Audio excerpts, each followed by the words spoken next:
We pray thee, grant us the grace to respect each other this day in all our consultations, that our deliberations today shall take place in the spirit of mutual trust, so that we as leaders shall lead our country on the path of peace and shall find solutions for issues and problems facing us. Grant us the mercy, O Lord, that we shall today also honor thy name in all we think, do, and say. Almighty God, we pray thee, bless our land and all its people. This all we pray in the name of Jesus Christ our Lord. Amen. Affirmation. I solemnly affirm that I will be faithful to the Republic of Namibia and its people, and I solemnly promise to uphold and defend the Constitution and laws of the Republic of Namibia to the best of my ability.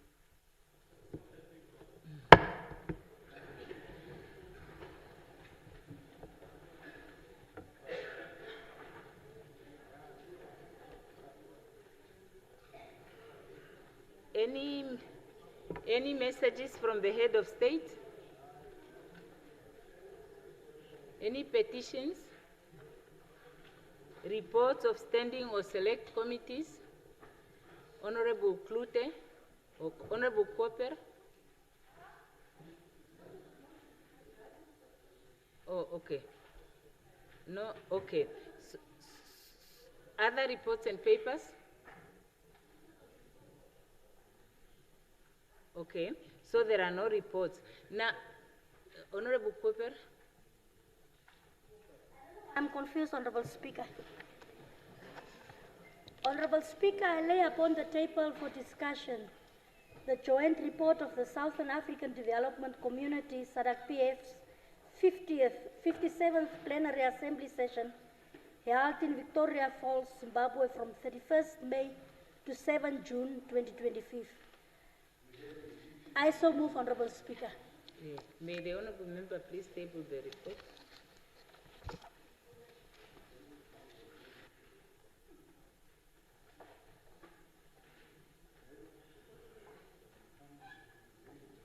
Yes. Honorable Members, I would like to propose that given the number of bills that we have that would need prioritization in our work, that we agree to suspend the routine of business and also to suspend the answering of questions today, because Thursday is usually a day when we prioritize answering of questions so that we can consider the bills on the agenda. And then, can I finish? And why do you like the rule to be upheld when it comes to what you prefer, but not when you have to listen to the presiding officer? No, it's from this side. So what I was proposing is that, that we consider the bills as a priority, and then next week, Thursday, we will give prioritization to answering the questions that we have. And my proposal is that when we come to that Thursday, in actually Tuesday, Wednesday, and Thursday, we suspend the routine of the day, and on Thursday we just go to the questions. And we try to do justice to the questions, because now the questions are piling up. Every day we are asking more questions, but we never have the opportunity to have the questions answered. Honorable Klute? Or Honorable Mouton?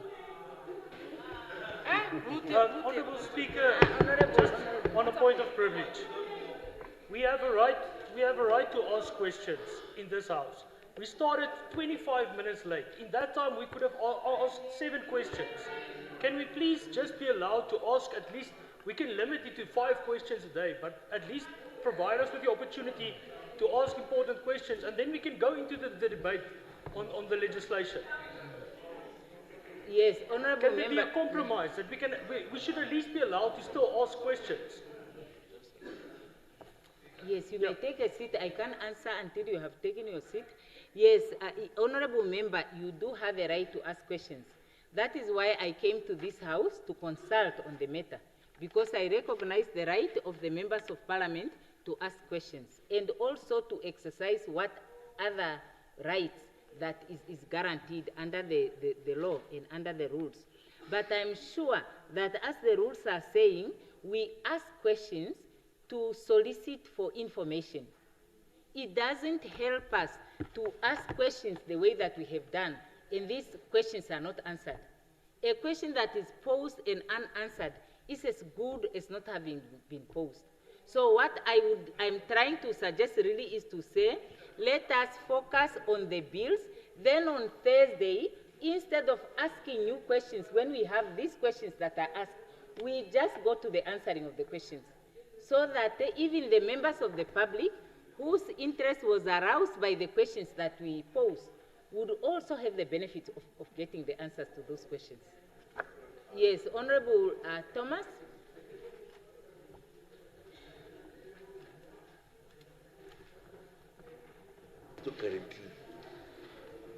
Yeah, the mic.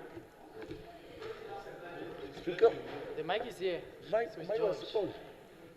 Oh, okay. What happened? My mic is on. What is happening to your gadget now? Okay. Okay, who is having the mic now?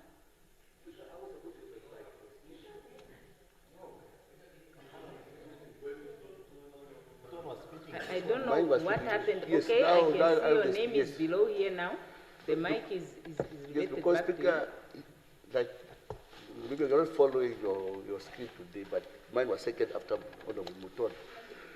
Speaker, we understand the urgency that you had brought to the table, but we would like to object to the request and for us to proceed on the normal order of the day, so that we equally also give equal time to the questions, because there's some questions that are already here, and we say Minister Kapofi is here, and his question that we are waiting for, that he needs to answer today as a Minister of Trade and Industry.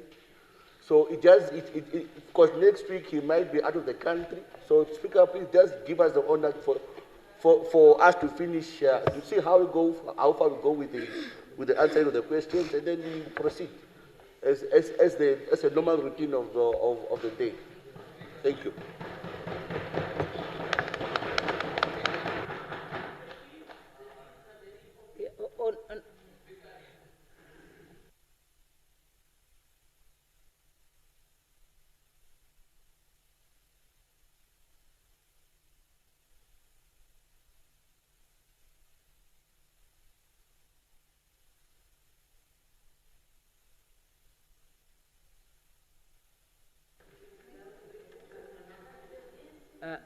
Honorable Mwashindange.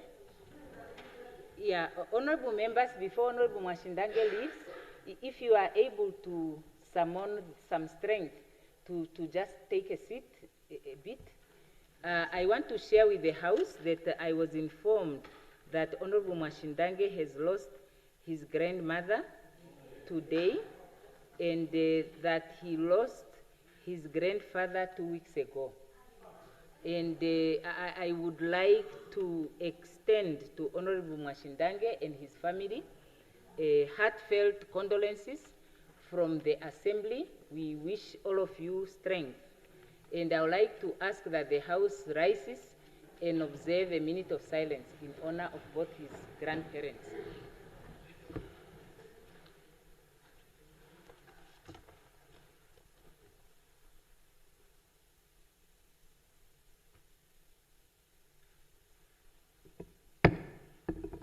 May their souls rest in peace. Please take courage, ne?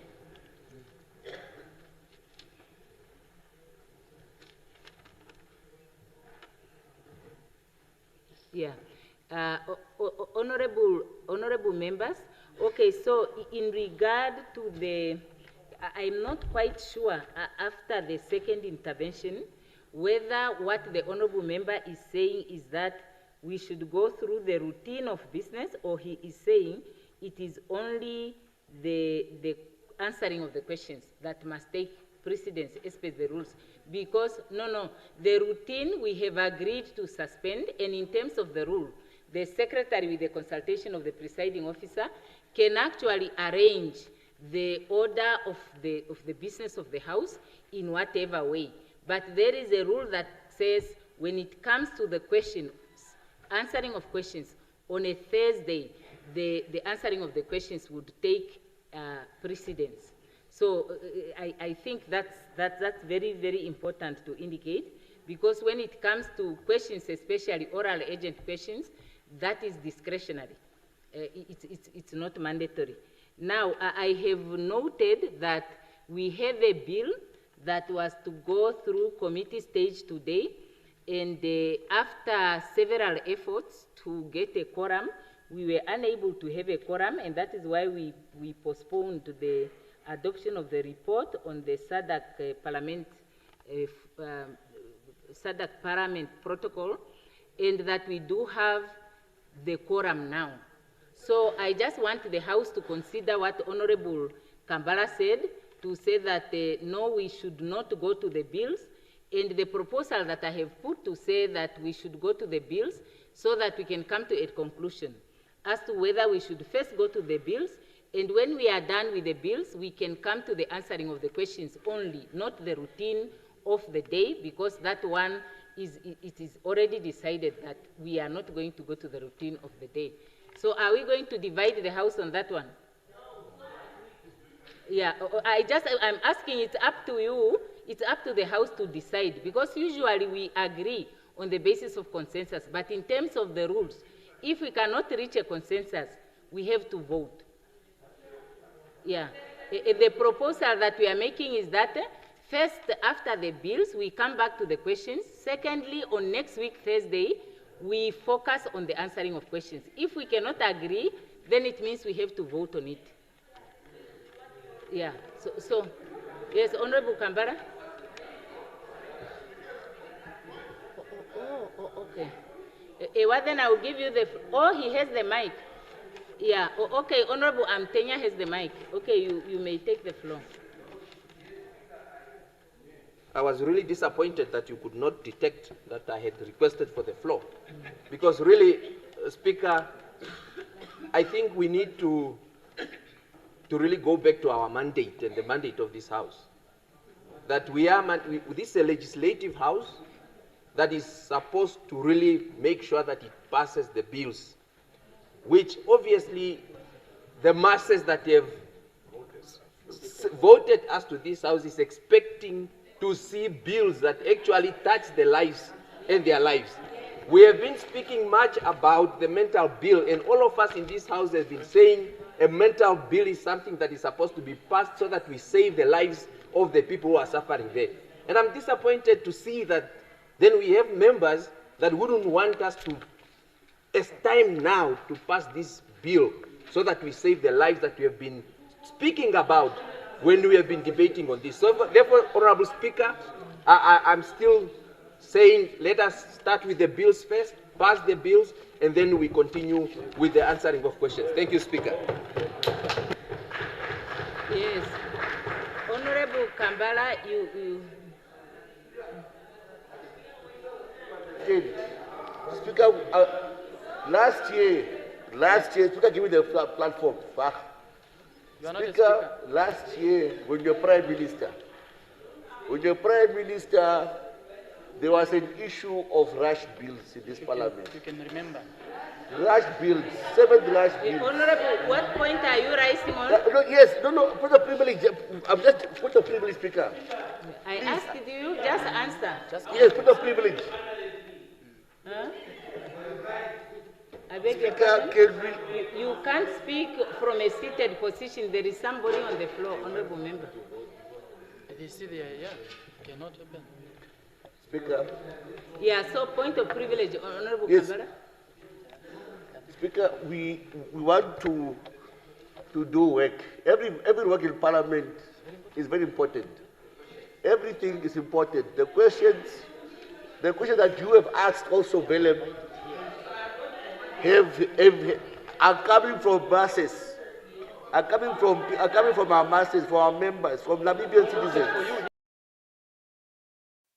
Everything is so, Speaker. cannot. Do you have your attention? Yes, yes, please, Yes. go ahead. Speaker, please, I implore you for us to continue Yeah. with the order of the day as requested, for us to finish the questions, and then once we tell the questions, then go to the bills. There's no Okay, problem. may you please take your seat? Yes, please. Now you have indicated, I would like to ask you a question. There is another view that says we go to the bills. There is a view that says we should follow the order. Is the House divided? Should I call for the vote? Okay, so the House is divided, is that so? Because we cannot go on discussing the issue for half an hour. Honorable Nashinge?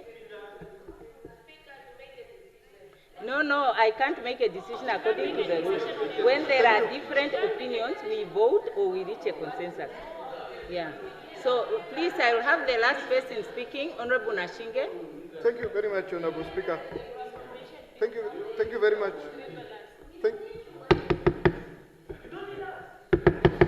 Honorable Nashinge, you may proceed, please. Thank you very much, Honorable Speaker. I just wanted to add to say, look, the proposition is okay, but it should be us to decide with our conscience, with our commitment to why we are here first of all, because I'm sensing that some, out of the blue, the bills are more important than the questions. But remember, these questions are not our questions as individual representatives, but questions coming from the masses out there. And they expect answers because some of the questions, majority of the questions are time bound. I mean, questions like GIPF, people's money. People are committing suicide, people are depressed because of the things that are going on in our society. So you can't say the bills are more important suddenly. Some of these bills came a long time ago. Some majority of these bills came as far as September, but we did not make a commitment to rush it. Now we have been waiting for 35 years. We've been waiting for the land bill to come forth. So why should we rush it at the very last minute? Unless we are not genuine, perhaps the proposition is brought forward to us with some intentions that we are not exposed to. But I implore us to be honest to ourselves. There was a proposal that let us start and allow maybe 5 honorable members to ask questions, and then we go into it. The questions, because one, if we are saying we can address the question next week, Thursday, what guarantee do we have that the honorable members, all of them will turn up, for example? Next week, Katamelo will say So that is the challenge. What is upon us is that we are behind time and we can't do nothing about it. So let us allow the order of things to go on as we have been doing and see how far we will go. That is what I would suggest. Otherwise, you have set up your mind, you want to vote so that it's on you. We will not be rushing to things. We will not rush into things. Maybe. So if you have interest on the land, you promise your friends some land, it's fine. Go ahead and vote. Honorable members, okay, first, I think Honorable Kandorodi, you don't have the floor because your mic is flicking. Because now we are spending too much time debating. I want really to come to a conclusion. And that is to say, I think we are mixing up a number of issues. First and foremost, the request was on the answering of questions, because the issue of following the routine order, it is resolved already. So I hope that we are not going to that one, to say that we can ask oral agent question and give notices of questions. I think that matter is resolved. The issue that is on the table is, do we go to answering of questions as a priority as per the rule? No, please, I was listening to you when you were talking. So I don't know why you think the rules are applicable in a selective way, you know? So the question was whether we prioritize the questions as per the rules or we exercise our discretion as we have it to prioritize the bills. Now, what I'm hearing from Honorable Nashinge, which seemed to be an amendment, is to say we consider a few questions for today. No, you are not Honorable Nashinge. You are not Honorable. I don't know why you do that. You are not Honorable Nashinge. Other people's views are as important as yours. Yeah, so that is a counter proposal that is there that can say we answer questions up to tea break time. And then when we come back from the break, we go to the order of the day. Is that something that you can consider? Yeah, no, I think that seems more like a compromise. If we agree to say we go straight to the questions up to tea break time, then we can get some of the questions answered. And then when we come on Thursday, we suspend the routine of the day, and then we will come to the questions only. So that, can we agree on that one without a vote? Oh, then let's vote. Let's vote. Do we vote to go? The house is now divided. Now we will close the door and we will to suspend the routine and the questions, and we go to the order paper. Yeah. So Secretariat. Yeah?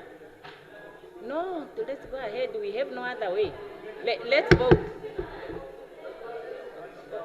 Honorable Shitana, unfortunately, the rules are saying once the presiding officer have called for a vote, once the presiding officer has called for a vote, how can you all speak at the same time?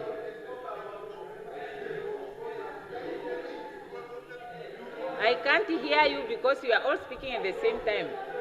How do I do that? You are all standing.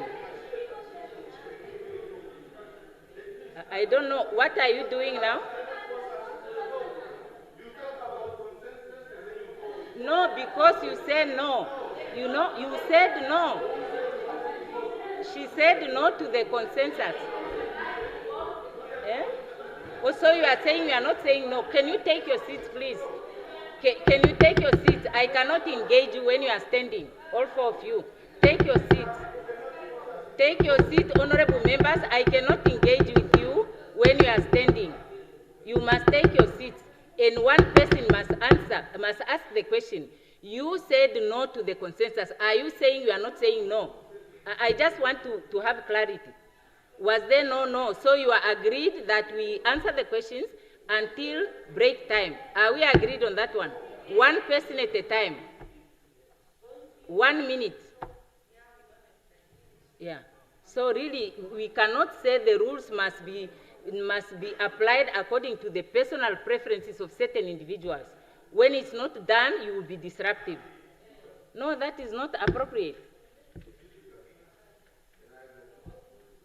Yes, but next time when others have the floor, can you also respect them when they are on the floor and the ruling of the presiding officer? You have the floor, they will give you the mic, but everybody must respect the rules the same way.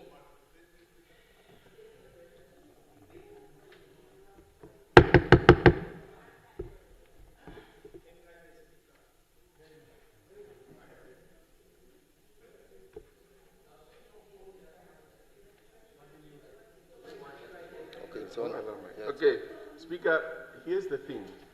We've been trying, and especially me and my team, we've been trying to understand what exactly is going on here. The first thing we got is that there was a request for let me start from this. The order of the day is discretionary up to a certain level, which the Secretary and the Speaker can arrange as they wish. We understood that. Then we understood the proposal to say, let us suspend all these hundreds of questions for today so that we go straight to the order of the day. It was objected to. Then there was a proposal by Honorable Nashinge to allow at least some of these to go ahead, and then if after the tea break, like you've said, then we move on to the order of the day. The next thing we saw is the hammer going, or whatever you call it, going on, and then it's a vote. Now, our objection is, before we even got to understand what is going on and whether we agree with the proposal from Honorable Nashinge or not, then we are hearing we are going to a vote. And that is why we stood up and said, give us a chance to recollect our thoughts, see what is going on, and then when we can then say we object or we agree, and then that's why you heard me saying, are you forcing us into a vote, or do we understand the matter at hand and then we go into consensus? Okay, That is may all you I'm take your asking. seat, honorable member. First, you don't get forced into a vote. There are rules that says when there is more than one view and there is no consensus, the presiding officer must call for a vote. So the presiding officer is not forcing you into a vote. Secondly, when you have a different opinion, you don't stand up all 5 people or 3 people. That's against the rules. That's a violation of the rules. You can't complain that the rules are not complied with when you yourself are violating them. So now to just make matters clear to you, is the Honorable Nashinge made a counter proposal to say that if there is a concern that we don't get any of the questions answered at all, and we go straight to the order paper, let's at least have some of the questions answered. And I was now trying to put that proposal for Honorable Nashinge to say, can we agree to that one? So that instead of skipping all the questions, we answer some of the questions up to break time. And then somebody said no. That is when I called for the vote. So if we are confirming that there is no objection, we are agreeable to answer the questions until break time, then I will put that question to the House. If there is a consensus, then we can agree on that. Are we agreed on that? Okay, agreed? Okay, so that is agreed. Now we go to the questions. Okay, now we are done, Honorable Member. We will not go to that one. Now we are done. We are going to the questions. The first question is question 24 by Honorable Thomas, asked to the Minister of Urban and Rural Development. Does the Honorable Minister reply to the question? Are you ready to reply to the question? Yeah, the Minister may now respond. Question number 24 by Honorable Thomas to the Minister of Urban and Rural Development. Yes, yes.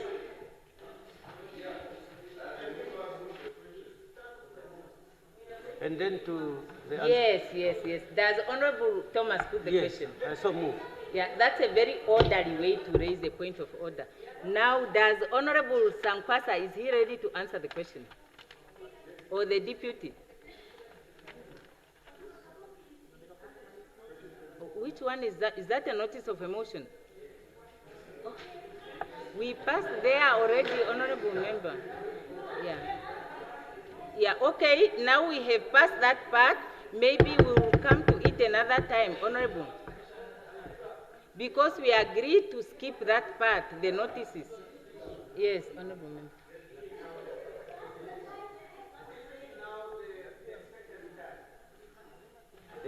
Okay, the mic is here. This is the second time now this question is being skipped. Think maybe the minister is not getting this answer. Honorable, your question is not skipped. Which no, question? It's skipped twice now. Huh? Because the minister could not trace the answer. Oh, Honorable, the second time Honorable Member, is he saying he will not answer the question? Yeah, no, it's the, if we skip it now, no, it's the second time. I don't, no.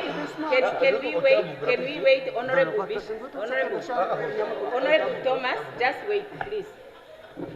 Does Honorable Thomas put the question? You have agreed to put the question. Honorable Minister of Urban and Rural Development, question 24.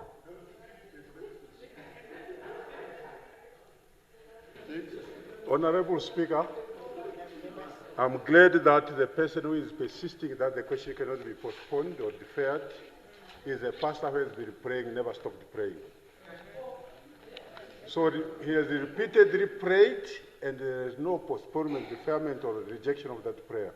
So this question is deferred. Yes. No, Honorable Sankwasa, you must request the indulgence of the House. Honorable Sankwasa, no, Honorable Thomas, can you please wait? No, not granted. Honorable Thomas, can you give me the floor? Honorable, please. Honorable Member, please. Honorable, I cannot even hear you. You are just making it impossible for me to rule. But I cannot hear what you are saying because you don't have the mic. Can you please take your seat? Let me say what I'm going to say. Please take your seat, Honorable Thomas. Please, yeah. Honorable Sankwasa, according to the rules, if you are to seek the indulgence of the House that the question is deferred to a later date for you to respond. Yeah, so you don't just rule, you know, you just don't, you don't make a determination that that question stands deferred. Honorable Speaker, with due respect to this august House, I seek the indulgence of the House that the question be deferred. And I still qualify it that there is nothing amiss in deferring the question because the person who puts the question has been praying ceaselessly without stopping. Thank you so much. Honorable member, that part is ruled out of order.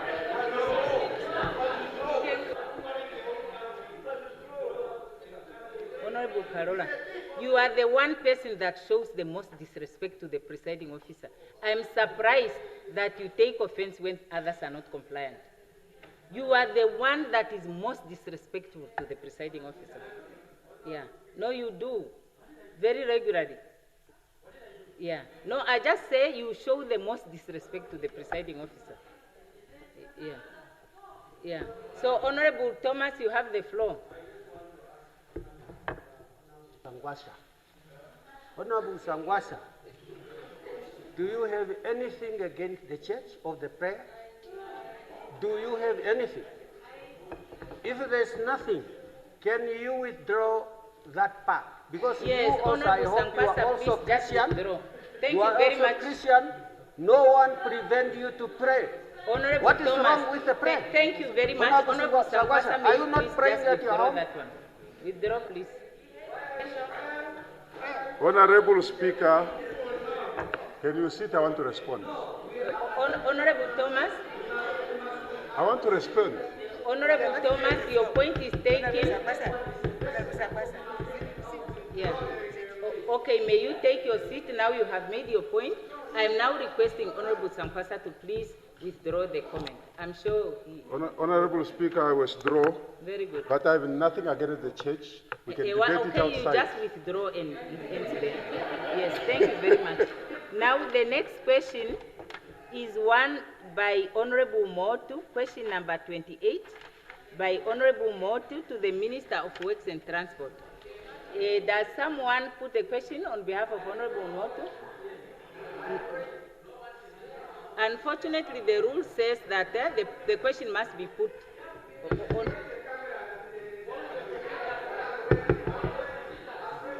No, the question can only be answered if it's put, unfortunately, Honorable Nekundi. Okay, now the next question is one by Honorable Ipumbu, question 29, asked to the Minister of Justice and Labor Relations. Yeah, both of them are not here. The next one is question number 63 by Honorable Kalangula to the Minister of Works and Transport. Does anyone put the question on behalf of Honorable Kalangula? Huh? Okay. The next question is question number 16. Did somebody put the question? Oh, okay. Yes. Yes, in that case, Honorable Member, I didn't see you because... No, but you cannot speak. You cannot speak from a seated position, Honorable Nashinge, because your mic must also be on so that you are recorded. So do you put the question on behalf of Honorable Kalangula? Yes, Honorable Speaker. We do okay, the question is put to the Minister of Works and Transport. Minister? Honorable Speaker, that question is not ready for the indulgence for next week Thursday.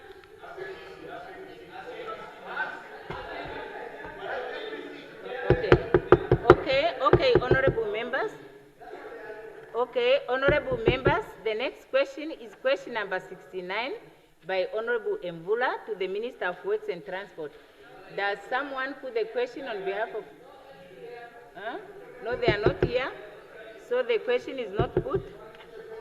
So the next, honorable members, can I please have your attention?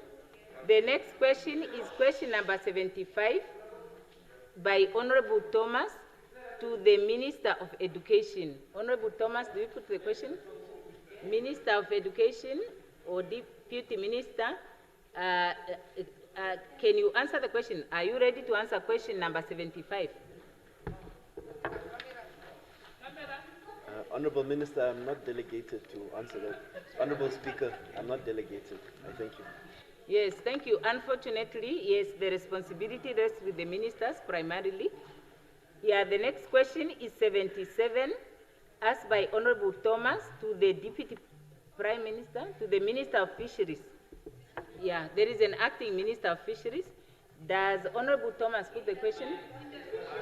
Huh? To the Minister of Mines, or of Industries, Mines and Energy. Okay, does Honorable Thomas put the question? Yes, Deputy Minister. Members, I'm seeking the indulgence of the members to defer the answers to next week, Thursday. Yes, Honorable Member. Yes. Honorable Kambara. Speaker, Speaker, last week I stood here and asked the same particular question. Because there is this thing here. Come again? I'm speaking of privilege. It's a concern I'm raising, Speaker. Last week, I asked that before Kapofi was Minister of Trade and Energy, I requested that how do we, moving forward, how are we going to deal with these specific questions that are in the question book? And now we are told that now a deputy minister is answering the question and asking for deferment. While the minister, the full minister is here. So now next week, I will now going to say that now next week, deputy ministers can just willy-nilly come and answer the questions, or do we expect the minister to come and answer? It's just clarity. Okay. Princess man. Okay, I will answer, honourable member. I will answer your question, honourable member. It's an important one. Yes, ministers can delegate their functions to their deputies because the deputies are assistants to the ministers. And now that the House has been informed that the minister has delegated the deputy minister, and the deputy minister is prepared to answer the question on Thursday, we will look up to the deputy minister to answer that question comes Thursday, because there is a delegation. Yeah. Now we proceed. The next question is question number 77 by Honorable Thomas to the Minister of Industry. Is it a point of, point of privilege? Yeah, I mean, yes, Honorable Karonda. I mean, Honorable Speaker, are we saying that the minister, even if he's present, can just delegate a deputy minister? But we... Yeah, okay, ask your question and then finish asking. Because why does that rule also not apply in reverse? I mean, why can't we ask deputy ministers questions? Because, I mean, the minister is here. It's not as if the minister is absent. Yes. Okay, I will answer your question. If you are done, you take the seat and then I'll answer the question. Yes, you see, there is no restriction under the law that the minister may not delegate a deputy minister or any task if they are there. It is only in certain instances where it is determined under the law that the minister can delegate any function except this one. Where the law does not say a minister may not delegate this function, the minister can delegate any function. So even if the minister is there, the deputy minister can be tasked to. I remember when I was a minister of finance. I used to delegate the deputy minister of finance to motivate the vote for the Ministry of Finance. But every year, I'm in the House. So we just agreed that I'm going to table the appropriation bill. I will deal with the overall budget. You will deal with the vote of the Ministry of Finance, even if I'm there. And even when the questions are asked, they are answered by the deputy minister. Okay, I just gave an example, but I'm just saying the situation that we have is the situation. But now, Honorable Member, now that the Honorable Minister of Finance doesn't have a deputy, she has to table the appropriation bill and also motivate the vote of the Ministry of Finance. Or if the deputy minister is not there, I will have no other choice than to also do that. So unfortunately, that's the situation. Fortunately or unfortunately, that's the situation that we are faced with. There is no requirement under the law for the minister to justify the delegation. That's also another challenge, because you can't compel someone to do something which they are not obligated under the law. The only thing that the minister is obligated is to account for what happens. So which means if the deputy minister gives wrong information or information that causes harm, the minister remains responsible, because the minister is the head of the institution. But we cannot say you must explain why it is not you and it's the deputy. Yes. Yes. Okay, the last one, Honorable Chitana, you have the floor. You have the floor, Honorable Chitana. You are not the speaker.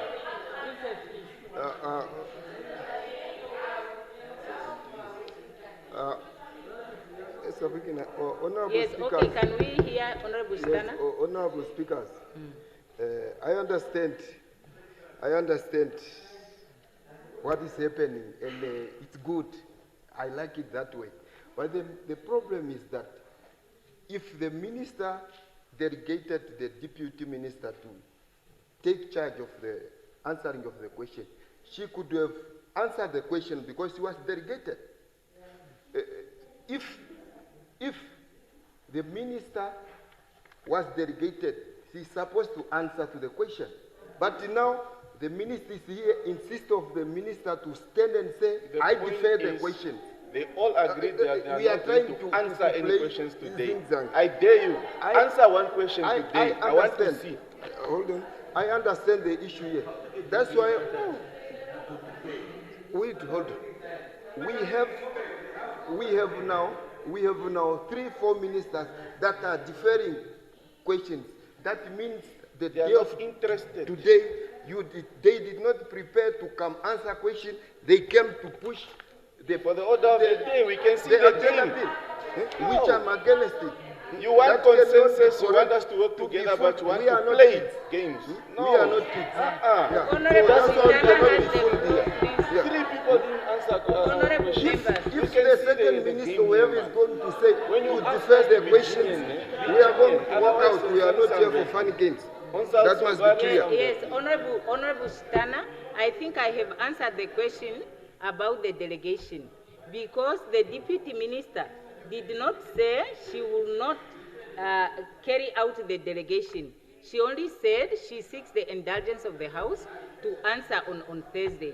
And there is no rule that now, honorable members, we are just spending our time on Honorable Thomas.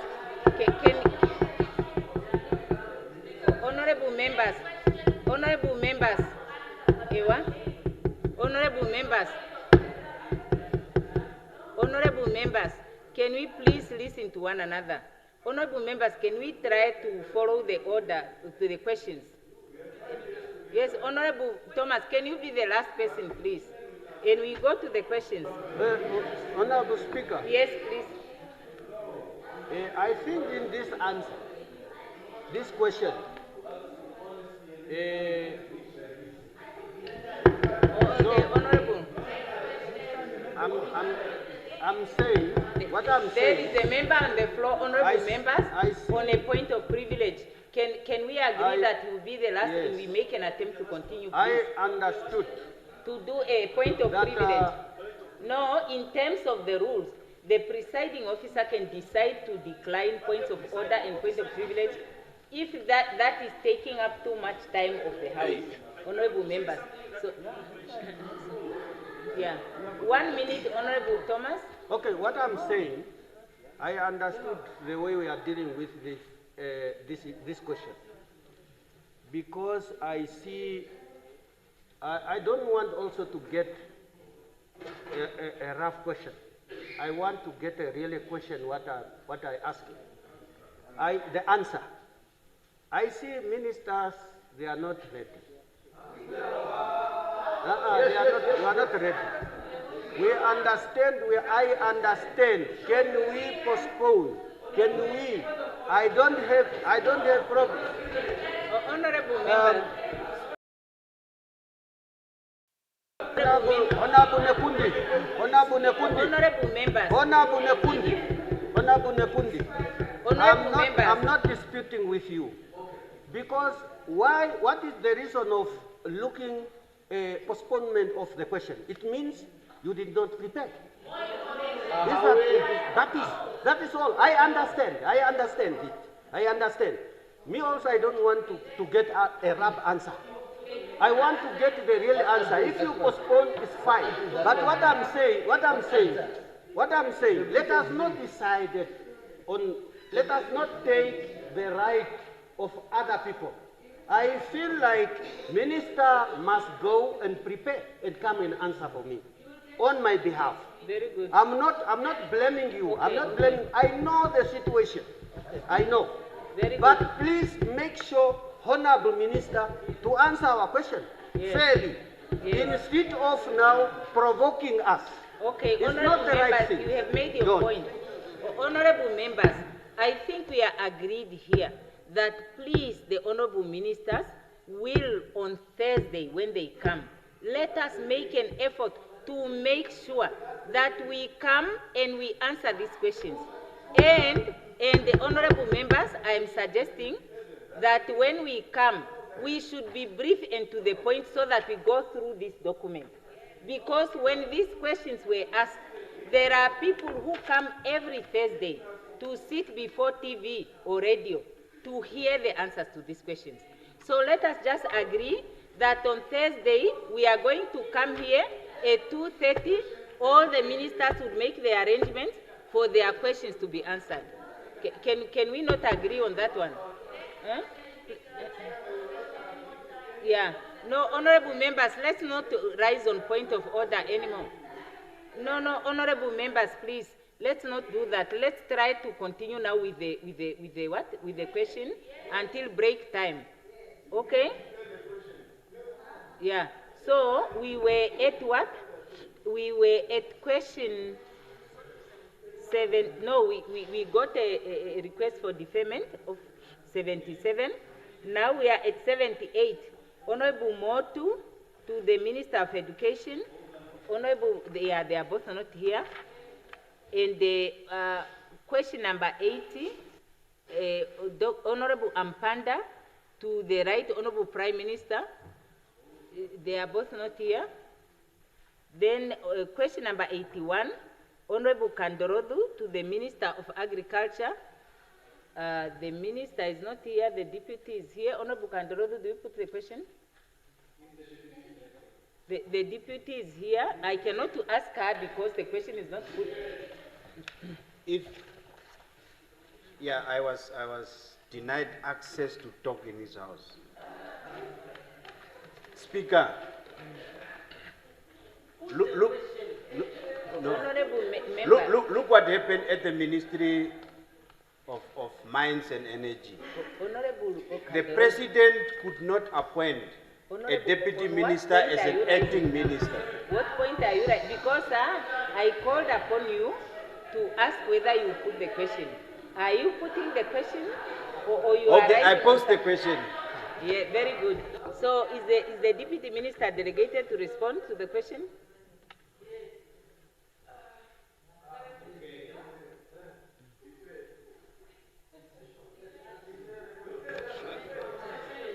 Honorable Speaker, I'm not delegated to respond to this question. Thank you. Yes, thank you. Honorable members, we actually, it's break time. Honorable members, honorable members, honorable members,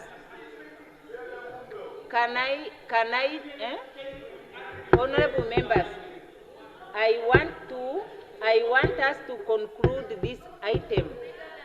I want us to conclude this item.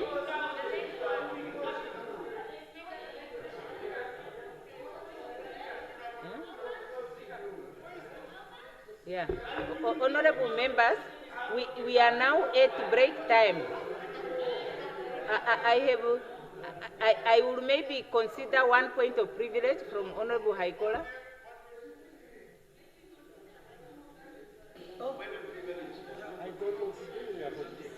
I think the mic is mine.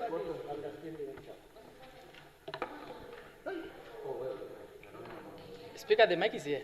How did you manage to get the mic? Speaker, Honorable Speaker, the agreement was that some questions be answered before break. Now we are going to break. Not a single question is answered. Not even one. And you want us again to come and agree to go and rush into the rush bills as they were rushed last year. So, Speaker, we want at least the ministers that have questions that are prepared to at least answer. How do we trust again the presiding officer when the secretariat, when they come up with a proposal, if even not even a single minister, it's very hard even to get a minister, many ministers here on Thursday.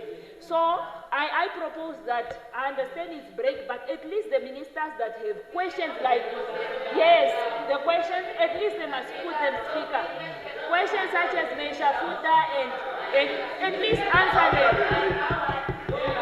Yes, they must be answered. Answer them. We want to see those questions answered. Remember, can you now sit down?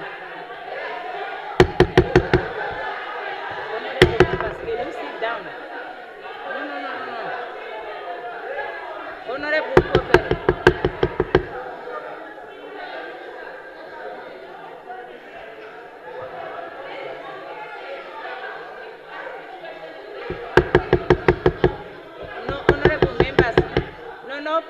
No, you cannot ask people to rise. The presiding officer is the only one that can ask members to rise. Members cannot just rise. Yeah.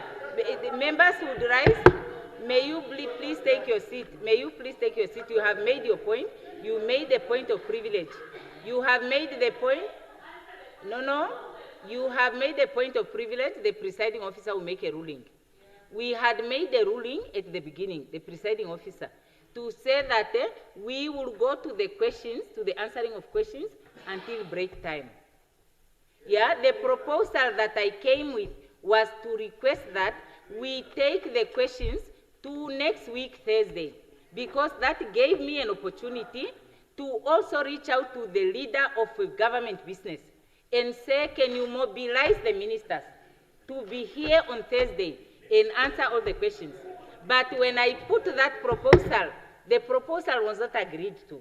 And I had to go along with the consensus of the House without having the assurance that the ministers would be here to answer the question.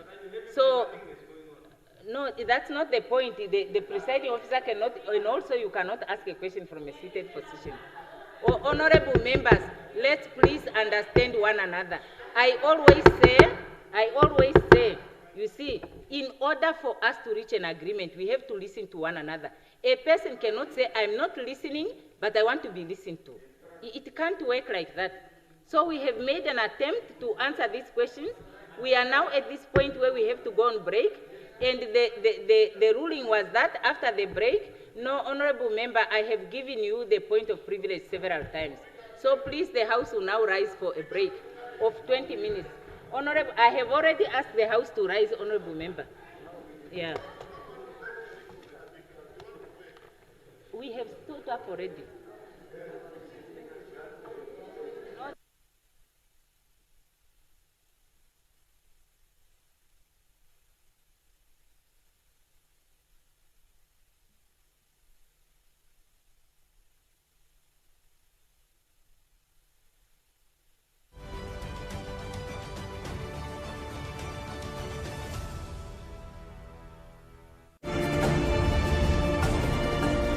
This is NBC1.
take our seats, please?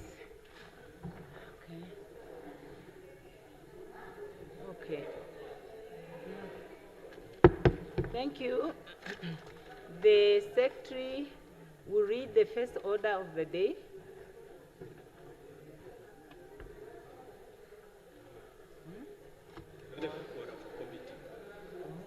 But I thought that we...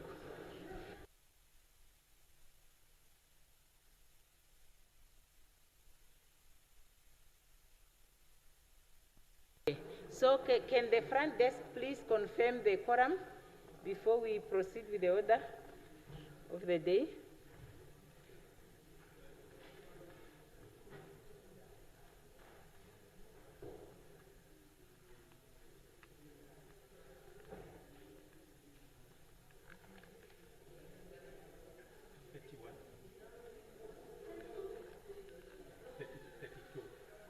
Okay, so no quorum. Yeah, go to the second one. Yeah, okay, so thank you. So we have a working quorum. So, but no decision-making quorum. And yes. So with that, since we were going to go to committee stage, we proceed to the next order of the day. Secretary will now read the second order of the day. Committee stage, mental health bill. No, the mental health bill, that's what we talked about. It's the Resumption of debate on second reading, land bill. When this assembly adjourned yesterday, the 5th of October, 2025, the question before the assembly was a motion by the Honorable Minister of Agriculture, Fisheries, Water and Land Reform that the bill be read a second time. The Deputy Minister of Industries, Mines and Energy adjourned the debate and she now has the floor. The Deputy Minister of Industries, Mines and Energy now has the floor on the land bill.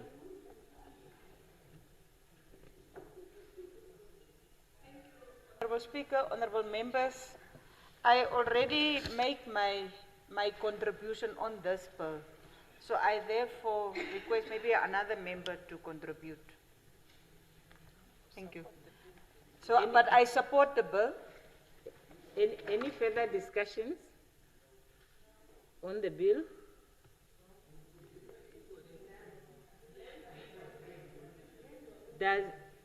Is there? Oh, Honorable Kambala is not here, but his mic is flicking. Honorable Karola is not here. Honorable Karonda. Honorable Kachingi Siwa.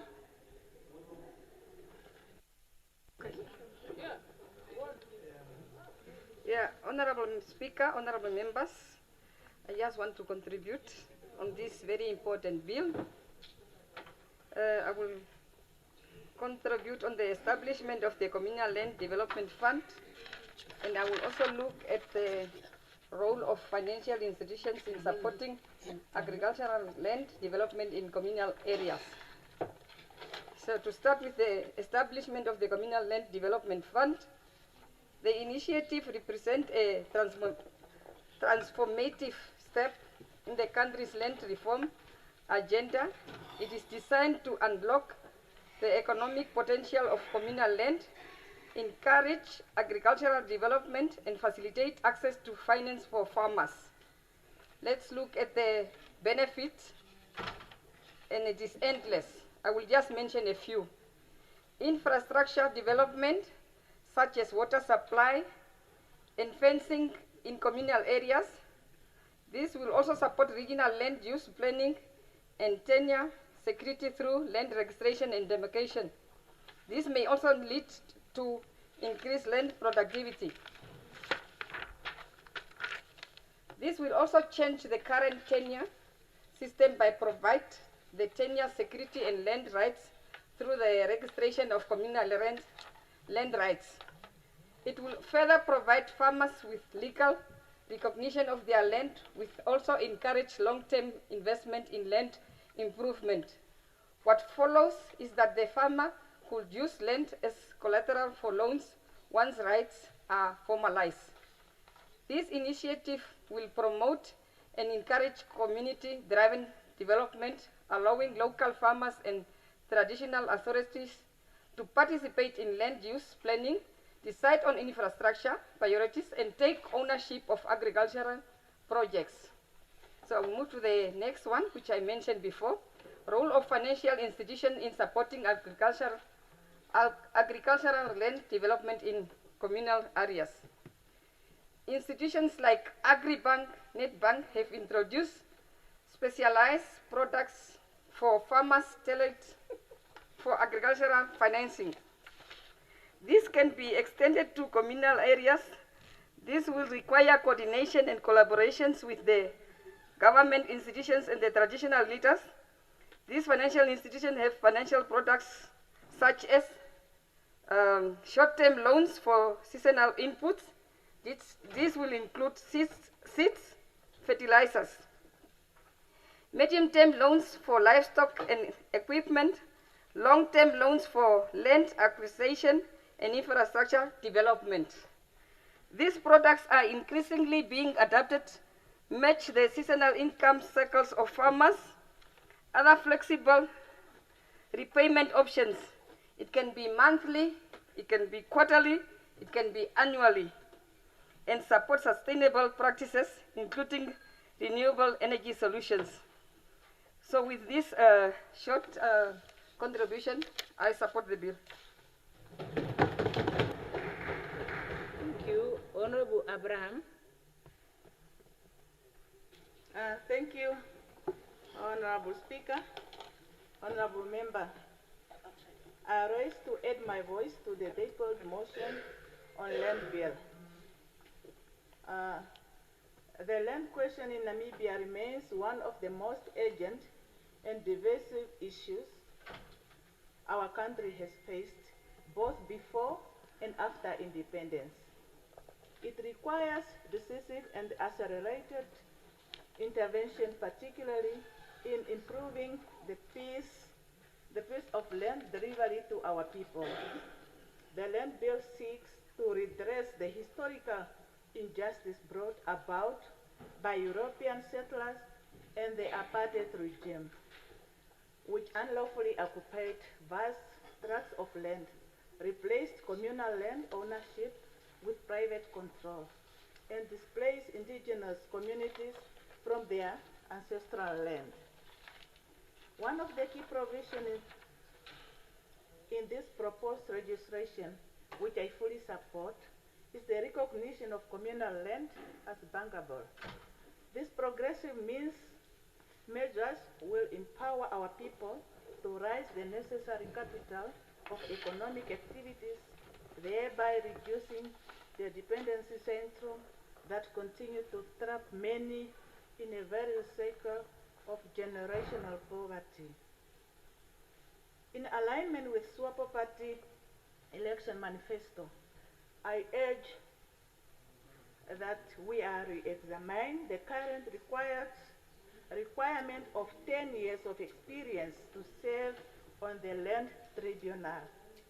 This provision, while well-intentioned, may unintentionally exclude qualified young professionals.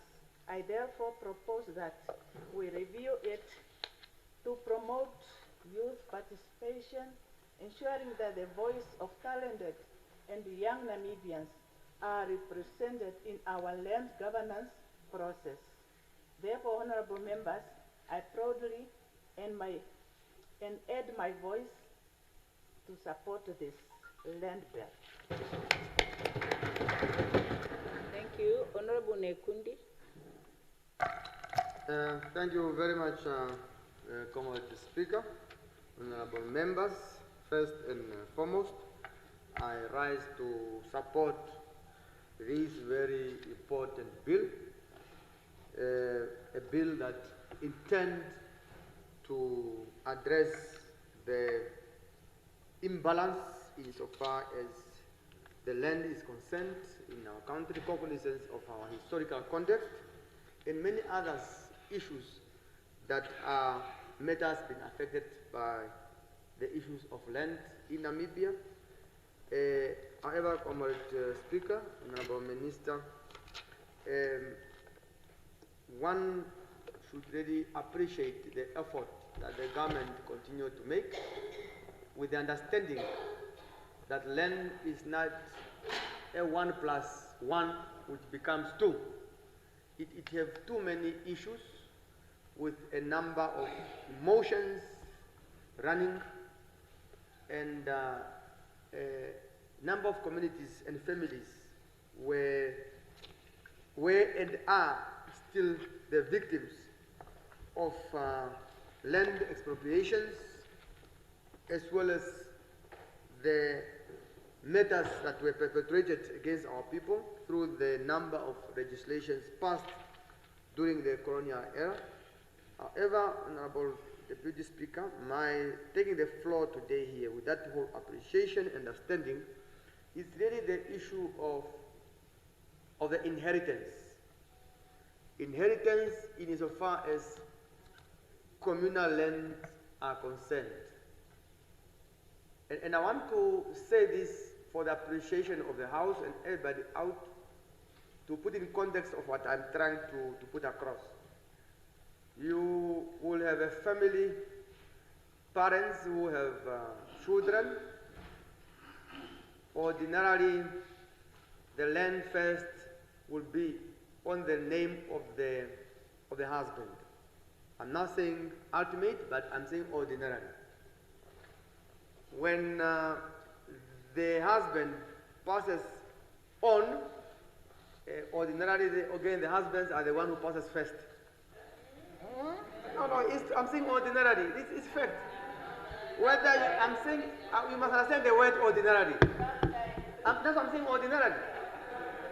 That's what I'm saying, the word ordinarily. When you have 100 deaths, ordinarily a man will be the first to die. Okay, fine. Let's dispute facts. You are disputing facts. Let's look in our families. Let's look in our families, colleagues. Let's be honest. Let's look at our families. Let's look at our families. Even in our families, you will realize that the windows are the women's.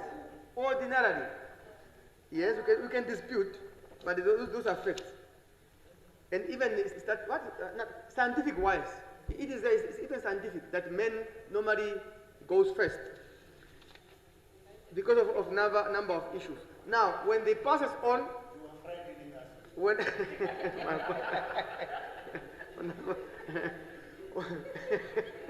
that's why we have a funeral angle. Now, the wife, who's the mother, takes over the land rights. Now, the challenge comes when the last of the couple passes. You then have, let's say, 4 siblings. They are all in this house. This land right cannot be given to all of them. Then this land will now be given to one of the siblings. This sibling might then have also a spouse. In the process, this sibling who was given a privilege to have the land right in his or her name will now start to wanting the siblings to vacate the land. And that brings a lot of conflicts in families. So, and this only not the siblings, even those, in our traditional setups, your mother, your father, they will bring your cousins from different branches of your family tree. Now when they go, they've been living there for 20 years, 30 years, and they were adding value and upkeeping of that very homestead. Now, they become the subjects of being chased out of that house, including the siblings of the one. So I just want to appreciate, as lawmakers, I believe one or the other we have come across such practices or such actions. What will possibly, I don't have an answer to it, but possibly as we are engaging on this very important bill, cognizance of the conflicts that arise, that is really dividing families, how do we in a form of this bill, capture a phrase that safeguards, possibly to ensure that if you are inheriting, you must be inheriting this land on behalf of those who are living in that, and you should not have the right, neither the privilege, to make these siblings or family members who are living in that house become landless. I just want to check, can we possibly consider having sections to address that abnormalities, that pain?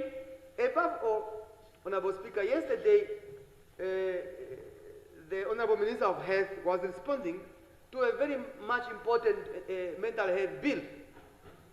And that health bill, we were understanding there are a number of issues that makes our people become mentally disturbed or challenged, whatever context that may put the right phrase may be. This might be another angle on which these siblings who must now become a subject of being chastened off the land were born, raised, and everything, have given their best to upkeep that land. Now, it must also have an effect. So I'm just trying to say, honorable members, that we possibly make an incision to this very important bill so that we provide a cover for those who might become the victims of the sibling or the one who was given the privilege to inherit by name of that very important family land right. I also submit, Honorable Speaker, and I wholeheartedly support this important bill. Thank you very much. Honorable Hangula.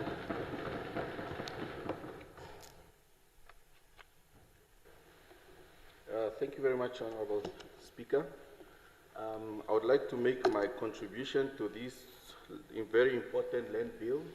So therefore, I move to postpone the discussion on the bill until Wednesday, the 12th of November. Thank you, Speaker. Yes, I have two MPs on the list, so I will give them the opportunity first to speak. Honorable Achipara. Thank you, Honorable Speaker. Yeah, Honorable Speaker, honorable members, and fellow Namibians out there. I rise to join fellow honorable members in contributing to the debate of a bill on a bill of historic and national significance, the Land Bill, which aims to address the deep-seated injustices of our colonial past and reshape land ownership in Namibia in a more equitable, inclusive, and just manner. This bill speaks directly to the legacy of the land dispossession, genocide, systematic discrimination committed under both the German imperial regime and the South African apartheid government. These brutal regimes forcibly removed indigenous communities from their ancestral lands, an injustice whose consequences are still deeply felt today. Honorable Speaker, honorable members, while I commend the Minister and her team for their sincere intentions and efforts in drafting this bill, I wish to express my concern regarding Section 96, bracket 1 on page 92, which refers to just compensation based on market value. This raises a fundamental and painful question. The question is to say, can just compensation and market price be considered compatible, especially in the context of land acquired through colonial theft and apartheid dispossession? To me, the answer is a big no.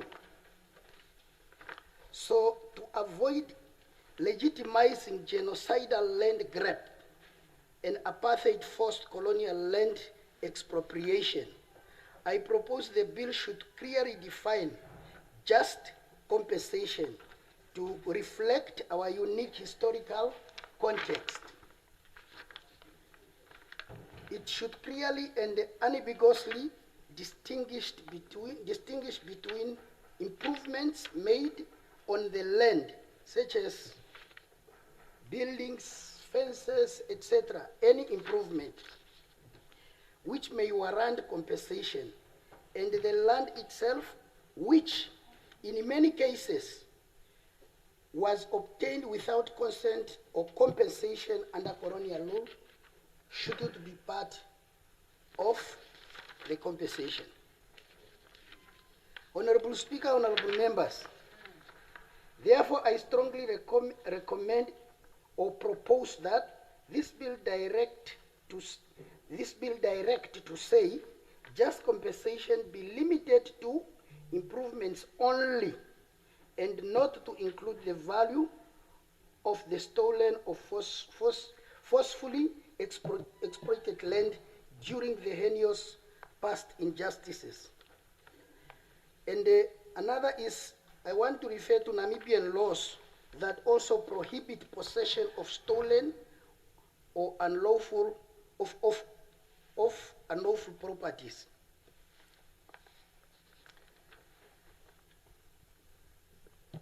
Honorable Speaker, despite our vast land mass and relatively small population, many Namibians, particularly those living in corridors, roads, reserves, and informal settlement near commercial farms, continue to endure landlessness, a lingering consequences of the Bantustan system. I fully support the bill provision to target underutilized, absentee-owned, and abandoned land, stipulated on page 75, section 2D, for land distribution purposes. However, I recommend a critical addition.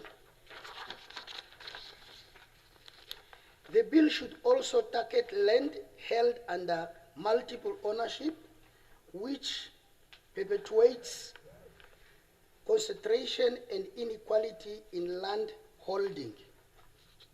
Honorable Speaker, honorable members, Namibia must prioritize redistribution that support equity and productive land use. Honorable Speaker, land tax must evolve beyond a revenue mechanism. It must become a strategic tool for land reform.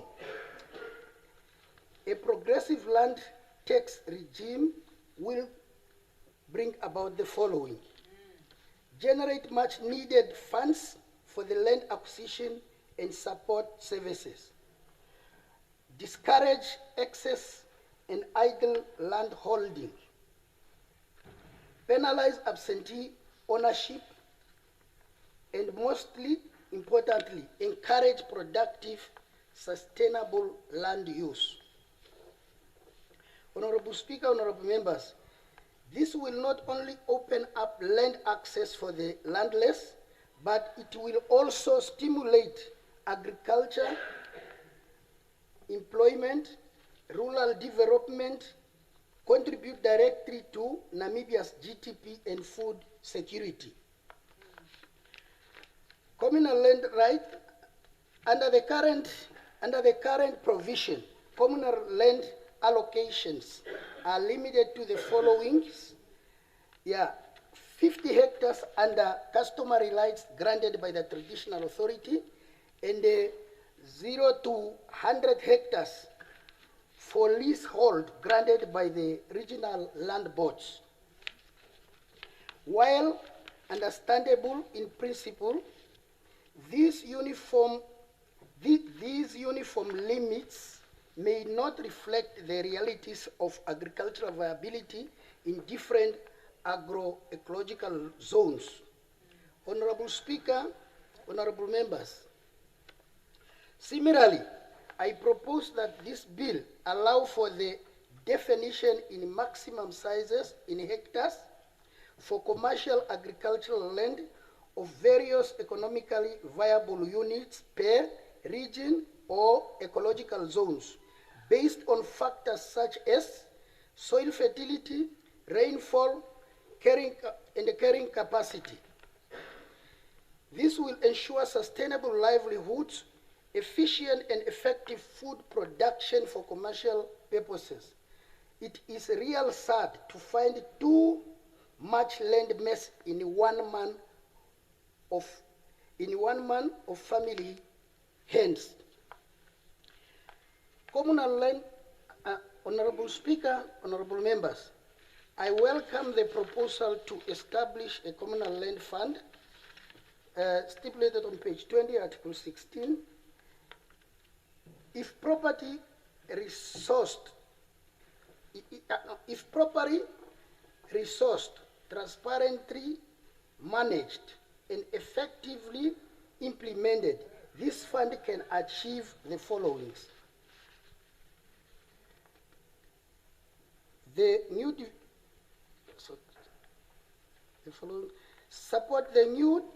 Number one, it will support the development of new communal commercial farms with essential infrastructure such as roads, water points, veterinary services,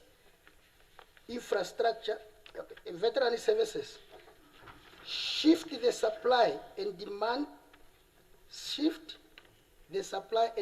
dynamics, thereby lowering the inflated commercial farms prices. Encourage investment in indigenous held land, challenging the colonial era perception that only white-owned landholds are of economic value. Honorable Speaker, honorable members, the veterinary cordon fence, commonly known as the Red Line, is a colonial instrument that continues to divide our country economically, socially, and symbolically.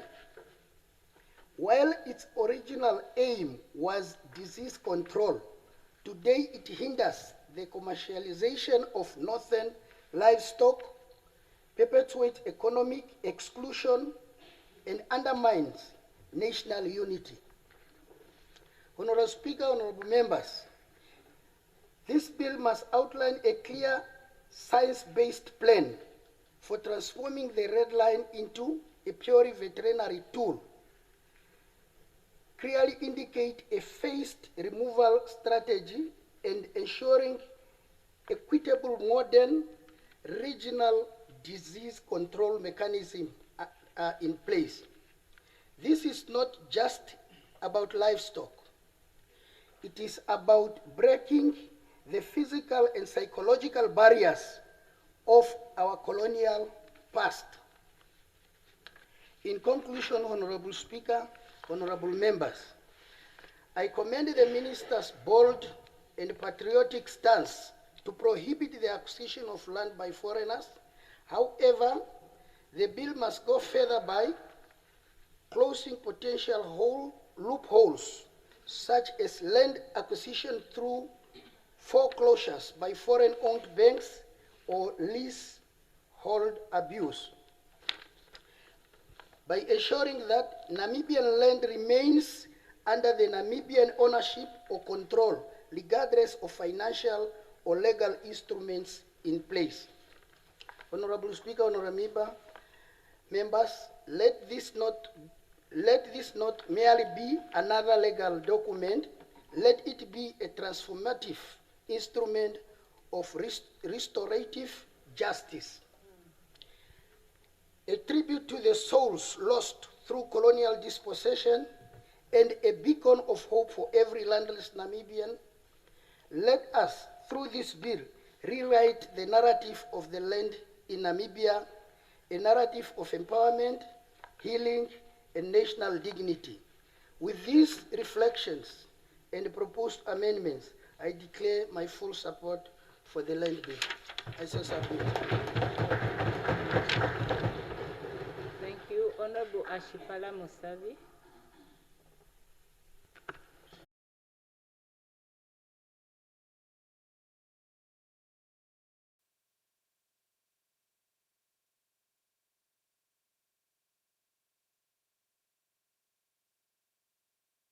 a number of years now, and the revised draft Namibia Investment Promotion Bill is one of the priority bills to be finalized and to be tabled. Moreover, and most importantly, the draft bill does not provide for a certificate of status investment. At the time, the benefits of the certificate of status investment for investor included foreign exchange access, retention of export earnings, international arbitration, and the ability to purchase agricultural land. However, an analysis of these benefits concluded that they apply to foreign investors in general needed to be re-examined for their applicability in our current business and economic environment. By way of background, Honorable Speaker, let me point out that since the onset of the overhaul of the Foreign Investment Act, a number of provisions were interrogated and found to either no longer serve our interest, offer limited benefits to our country, or are outdated and do not fit the current investment policy environment anymore, including the certificate of status investment. In fact, the revised draft bill is intended to be a more responsive overarching law on investment that incorporates both domestic and foreign investors, while serving as a tool to attract and regulate domestic and foreign direct investment, whereas the Foreign Investment Act only covers foreign investors. This eventually led to the commensurate decision that the certificate of status investment has served its purpose and will be excluded from the revised bill. Therefore, in light of this context that I have just laid out, I propose the removal of provision 7A from the land bill, as it may not align with the forthcoming investment promotion bill. Furthermore, that the ministry would like to propose that the Honorable Minister of Agriculture and her expert team thus scrutinize the investment bill and suggest either threshold for foreign investors to purchase commercial farmland or introduce performance requirements that investors need to adhere to when acquiring farmland. I thank you, Honorable Speaker, and I support the draft bill. Thank you. Honorable Theophilus. Thank you very much, Honorable Speaker. I'd like to refer the bill to next week, Tuesday, for my contribution. Thank you. Yes, there was an earlier request to defer the discussions on the bill to Wednesday, and now there is a proposal to refer the bill to an earlier day, which is Tuesday, so which means now the last deferment, if there is no objection, would carry, and if the honorable member still would want to have it proceed to Wednesday, that would then be deferred on Tuesday. Okay, agree to? Okay, the secretary will read the next order of the day. Resumption of debate to provide direction on the Anti-Corruption Commission and the appointment of its Director General and the Deputy Director General, among others.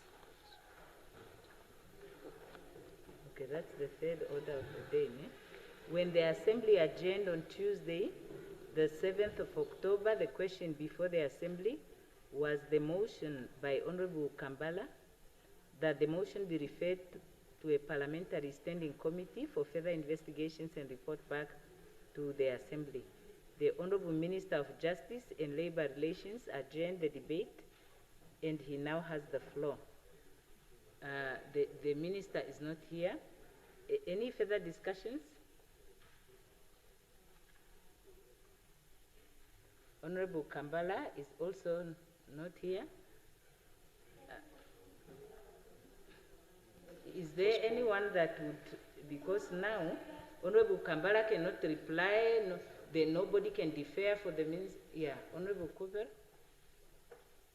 Honorable Speaker, I rise to postpone on behalf of the Minister for next week, Tuesday. Next week, Tuesday. Is it agreed to? Yes. Honorable members, let's just make sure that when we defer on behalf of members, we are delegated. Otherwise, we defeat the purpose of the rule. Okay. Very good, so Tuesday.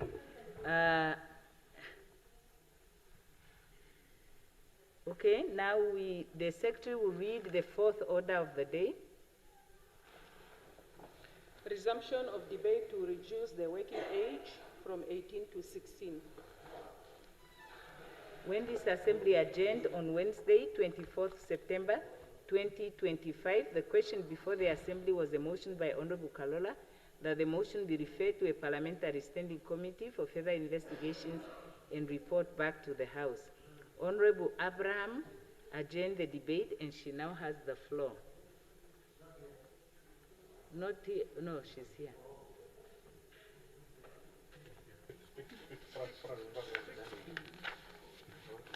Thank you, Honorable Speaker, Honorable Member.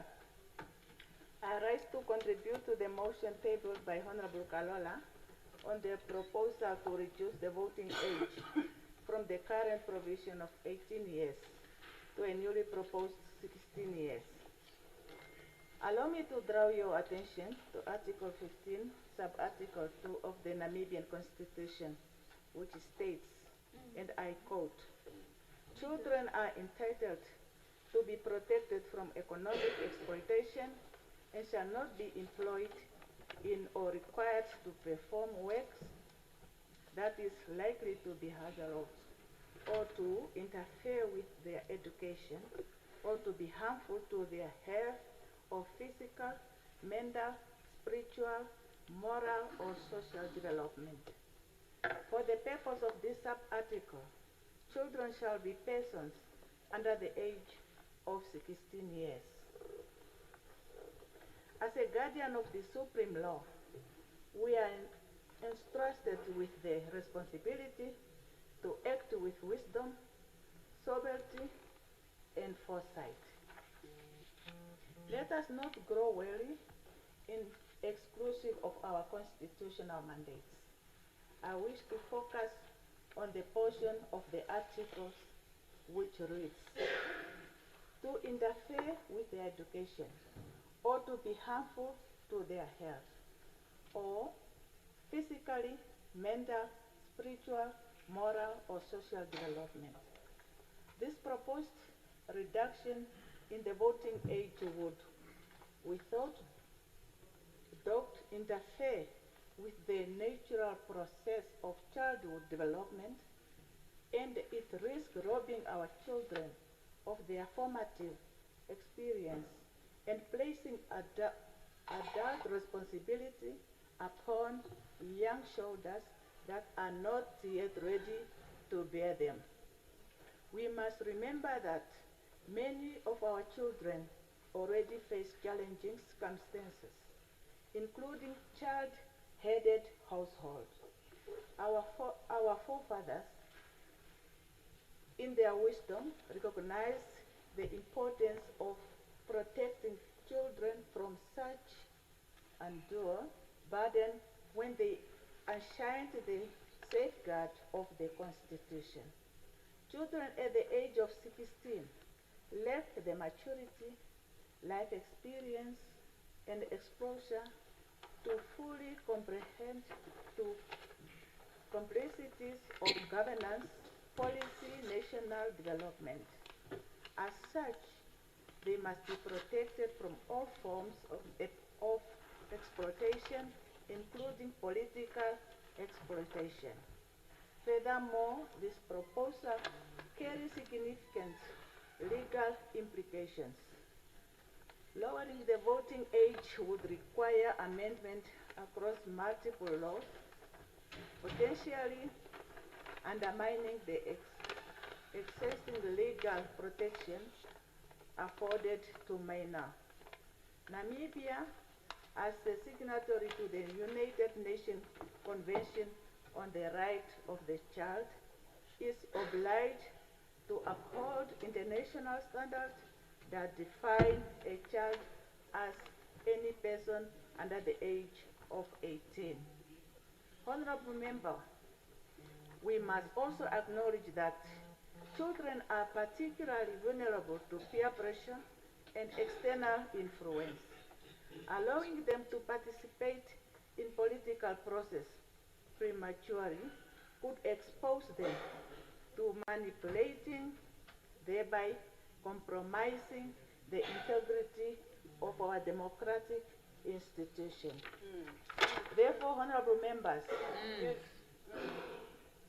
in defense of our constitution, our children, and the integrity of our democracy, I vote against the motion to reduce the voting age from 18 to 16. I so move. Yes, thank you, Honorable Kantema.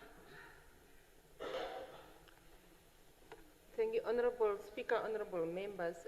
I rise to seek your indulgence to allow me more time to finalize my contribution, as this debate falls within the mandate that the ministry that I lead. Hence, requesting for a postponement to next week Thursday, in the absence of further. To when? Next week Thursday, Honorable Speaker. Next week Thursday. There are 3 other people, Honorable Member, and we are reminded that we want to deal with the agenda, the bills before Thursday, so that we will be able to do justice to the questions. But there are 3 people. Maybe we should wait for the 3 MPs to make their contribution. There is Honorable Masake, Honorable Mupita. Okay. But there are still people ahead, then we wait until then. Eh? Honorable Masake.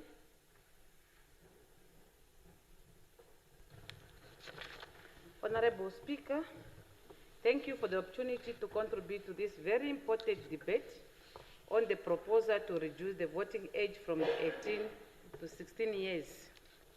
I rise today to respectfully express my reservation and oppose this motion, not because I do not value the voices of our youth, but because I believe that voting is a serious civil duty that requires a certain level of maturity, life experience, and socio-economic awareness, which the current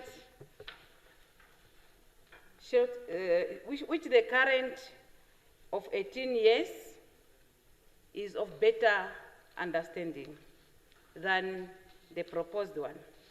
At 16 years, many young people are still in school, financially dependent, and navigating the early stages of personal development. While they are certain, intelligent, and full of potential, we must ask ourselves, do they possess the life experience, political awareness, and social responsibility that voting demands? Furthermore, we must also consider the impact of such a change on the integrity, stability of our democratic process. Voting is not merely about expressing opinion, it is about making informed decisions that shapes the future of our nation. Reducing the voting ages risks the politics of a certain group that is still largely not ready or not yet mature to make an informed decision, particularly in the age of dominated by social media and disinformation. Let us also reflect on the certainty of the right and the responsibility of 18 years individuals are not yet permitted to enter into a binding contracts or getting married without parental consent or be held fully accountable under the law in many respects. Yet, we are considering giving them the full responsibility of selecting national leaders. Honorable Speaker, I believe in empowering our youth, but we must do it in a structured way, responsible way. Let us also focus on strengthening the civil education in our schools. Let us invest in youth development programs and create meaningful platforms for our youth participation in governance. But let us preserve the sanctity and seriousness of the vote by keeping the legal voting at 18 years. With these remarks, Comrade Speaker, I thank you. Honorable Mubita, Honorable Mubita, maybe you can just allow the Honorable Sampasa to take his seat. Yes. To next year. Yeah, you may now take the floor. I will. Honorable Speaker, see, I'm under attack here. I will defer to next year, but first I need to say something. If you say something, Honorable. No, I'm not deferring anything. I need to make my contribution first. I am surprised that we have a bill of this sort in the House. I'm surprised because I'm persuaded to believe that this House is composed of not only leaders, but also politicians. And politicians are such people that would have been seen the doors of a political school. If they had, then they would understand that in politics or political science, there is a subject that deals with neuroscience. And neuroscience suggests that the brain of every individual, especially the prefrontal cortex, would still be undergoing major construction and development at the age of 16 years. So at that age, it is imperative and important that we allow the 16-year-old teenagers to develop and grow. A 16-year-old individual lacks adequate political knowledge and proper understanding. Research has been conducted in many European and Asian countries, including the Americas. Some countries ended up agreeing to allow the 16-year-old to vote. However, after 2 years of such an experience, they realized that the decisions of the 16-year-olds were not sustainable because they were not based on responsible thinking. The 16-year-olds are not mature enough to participate responsibly in taking serious decisions of a nation.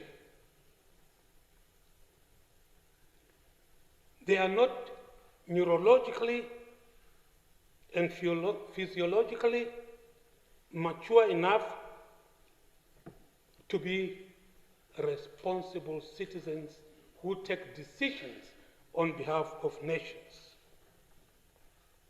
I would advise that the proponents of this suggestion should rather take the 16-year-olds and others to political schools so that they can be groomed in their political structures to become responsible citizens. We should avoid to test the depth of the river with both feet. And we should, by all means, not use this parliament as a political laboratory. I thank you.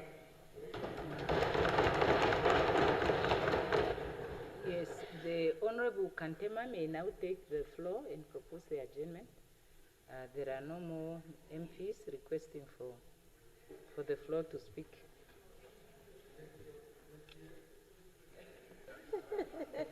The next year. Thank you, Honorable Speaker, Honorable Members. As requested earlier, I would like to seek for an indulgence to defer or to postpone the debate to allow me time to contribute. But I see Honorable Kalula is in the house. Maybe you can respond. Yeah, let him respond. He's ready. Thank you, Honorable Speaker. To what date are you deferring the discussions, Honorable Member? Huh? To defer to next year, to postpone to next year, February. To the 5th of February? Yes. Okay, is there any objection to that? Oh, okay, agree to. Okay. The secretary would read the 5th order of the day. Resumption of debate on harmonizing all major elections into one single event, as it will reduce costs, increase voter turnout, improve administrative efficiency, and strengthen democratic participation. When this assembly adjourned on Tuesday, 30th of September 2025, the question before the assembly was a motion by Honorable Hangula that the motion be referred to a parliamentary standing committee for further investigations and report back to this assembly. Honorable Karupu adjourned the debate and he now has the floor.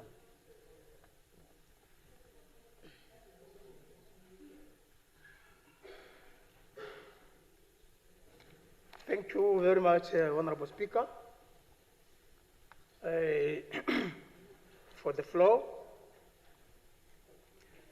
I wanted to add my voice to this motion. As much as the intention of this motion sounds good in terms of saving cost, but in my view, the motion have got some legal and financial implications. I'm saying it is having a legal implication in the sense that we've got institutions that their terms of office are all 5 years. The assembly is 5 years, and the council is also 5 years. If we are to harmonize it, to bring it in line, which means we have to either decrease the number of one institution's terms of office, which is against the Constitution, or we have to extend the other institution's term of office. What I mean here is that we had elections for presidential and National Assembly last year, so which will end in March 2030. And we are going for regional council and local authority elections this year, which will end in November 2030.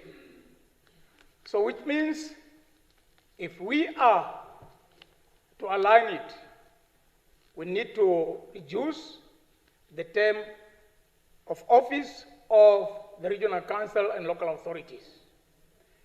Or we have to extend the terms of office of the National Assembly to November 2030, which is against the Constitution. Even if we are to agree to reduce the regional council and local authority elections, there might be some financial implications should there be a need to compensate the remaining period of the regional council and local authority office bearers. Therefore, the good thing for us is better to start with the amendment of the Constitution, which I think is not possible for us to do it now. We need to consult. I can remember when the Constitution was amended in 2014, there was extensive consultation made. So therefore, in my view, this motion, we can discuss it, debate it here, but it might be problematic when it comes to implementation because it's going against the Constitution. This is my observation, Honorable Speaker, and I thank you very much for the floor. Thank you. Honorable Navas Estayel. Thank you, Honorable Speaker, for granting me this opportunity. May I ask for the indulgence of the House to postpone this debate until next year, February the 5th.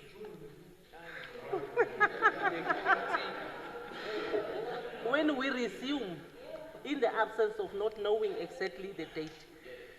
Yes, I saw there was someone on the list, but they have withdrawn. Any objections?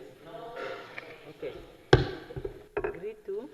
The Secretary will read the 6th order of the day.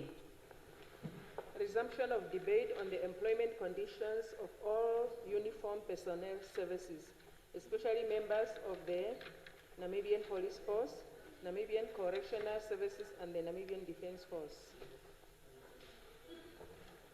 When this assembly adjourned on Tuesday, 30th of September 2025, the question before the assembly was a motion by Honorable Karonda that the motion be referred to a parliamentary standing committee for further investigations and report back to this assembly. Honorable Somaib adjourned the debate and he now has the floor. He's not there. Any further discussions? Yes, Honorable Nekundi. Thank you very much, Honorable Deputy Speaker. This motion, I really want to participate, but in view of the elections that are upcoming now, I want to prepare very thoroughly. Can I postpone to next year, April? The first week of April. Thank you. The first Tuesday of April. On my birthday. Thank you, Honorable Nekundi. I see there are two other MPs on the list. They are Honorable Jonas. I give the floor to her first before we come to your proposal. Also withdraw. I see there is Honorable Kapofi. I give the floor to Honorable Kapofi.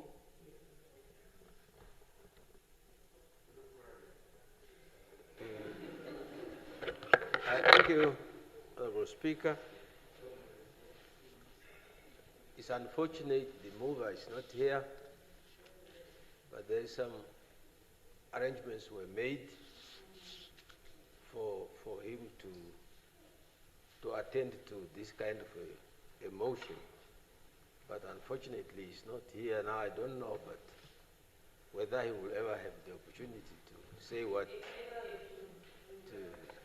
But there was some kind of an arrangement for the discussion to be stayed. So for the discussion to what? For the motion to be withdrawn? To be stayed. What does it mean? Like the motion to be withdrawn? In the meantime, because there are only two ways that we can have a motion, or you may take your seat, Minister. There are only two ways that an item that is put on the agenda is not discussed to conclusion, and how does it say? It doesn't fall by the wayside. In fact, there are two ways that an item is dealt with.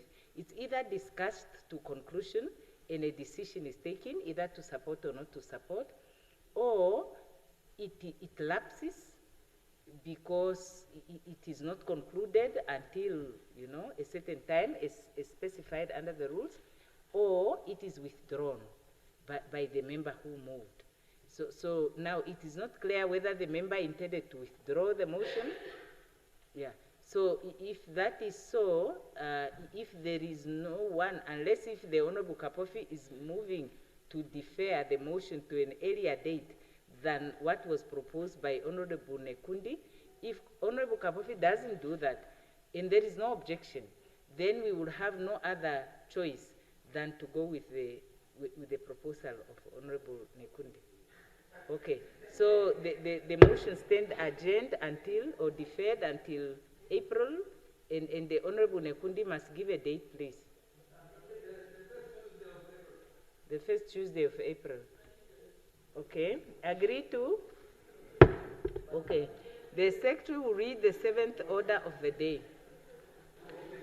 Resumption of debate on the nationalization of key strategic economic sectors / resources. When this Assembly adjourned on Wednesday, 9th July 2025, the question before the Assembly was a motion by Honorable Karonda that the motion be referred to a parliamentary standing committee for further investigations and report back to this Assembly. Honorable Bishop Thomas adjourned the debate, and he now has the floor, and he is not here. Any further discussions?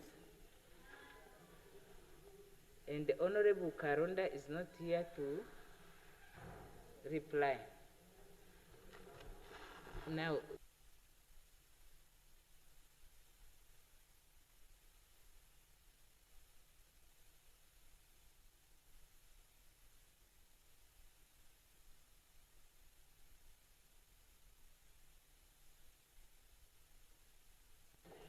okay, so in the absence of both Honorable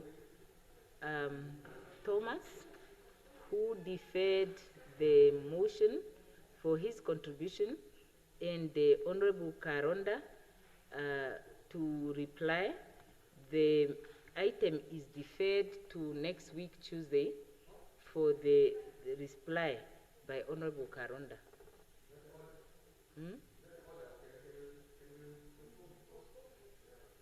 Yes, but now I have made the ruling already. Yes. So, but if you had done that earlier, it was going to be okay. Yeah. The Secretary will read the 8th order of the day.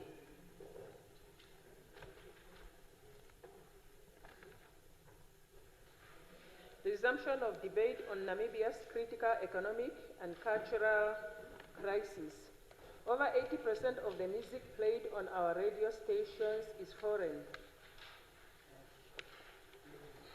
When this Assembly adjourned on Wednesday, 18th June 2025, the question before the Assembly was a motion by Honorable Hengari that the motion be referred to a parliamentary standing committee for further investigations and report back to the Assembly. The Honorable Minister of Information and Communication Technology adjourned the debate, and she now has the floor. Honorable Theophilus. Thank you very much, Honorable Speaker. I'm prepared to contribute to this motion. However, I need to do some more research on the broadcasting code, where local content is played on all broadcasting platforms, including radio stations and television. So I ask the indulgence of the House to postpone this debate to February next year. Any objections? Okay. Agreed to. The Secretary will read the 9th order of the day. Consideration of the report of the Standing Committee on Economy and Industry, Public Administration and Planning on the Stakeholder Interface and Oversight Workshop and the engagement with Bank of Namibia and the Productivity Task Force on Energy in Namibia. Does Honorable Hilma Ita move that the committee report be considered? Who seconds? Any objections? Oh. Honorable Ita has the floor. Then it's agreed to Honorable Ita has the floor. Honorable Speaker, Honorable Ipumbu will take us through. I beg your pardon? Honorable Ipumbu would. Or you deferred the motion on behalf of Honorable Ipumbu. Yes. So Honorable Ipumbu has the floor.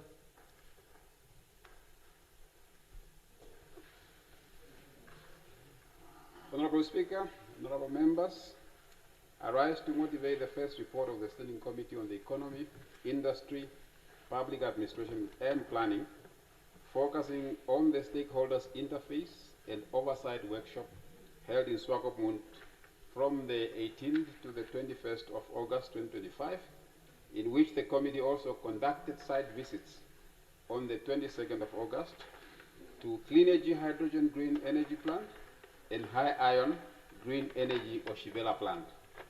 The workshop was attended by approximately 48 stakeholders from the following OMAs and SOEs: Office of the Prime Minister, Public Service Commission, Ministry of Finance, Namibia Statistics Agency, National Planning Commission, Ministry of Industrialization, Mines and Energy, Ministry of International Relations and Trade, Namibia Revenue Agency, Ministry of Works and Transport, Namibia Ports Authority, Transnet Limited, Green Hydrogen Program Office, Namibia Chamber of Commerce and Industry, and Namibia Local Business Association.